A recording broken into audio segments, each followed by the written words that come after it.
दृष्ट्वा तु पांडवानीकं व्यूढ़ दुर्योधनस्तदा आचार्यमुपसर्गगम्य राजा वचनमत्रवीत। भावार्थ, संजय ने कहा, हे राजन, पांडुपुत्रों द्वारा सेना की व्यूहरचना देखकर राजा दुर्योधन अपने गुरु के पास गया और उसने ये शब्द कहे। तात्पर्य, धृतराष्ट्र जन्म से अंधा था, दुर्भाग्यवश वह आध्यात्मिक दृष्टि से भी वंचित था।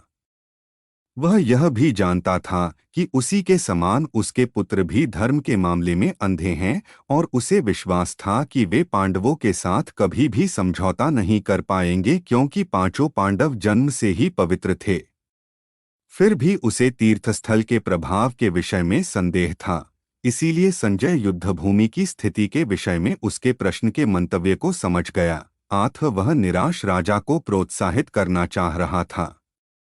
उसने उसे विश्वास दिलाया कि उसके पुत्र पवित्र स्थान के प्रभाव में आकर किसी प्रकार का समझौता करने नहीं जा रहे हैं।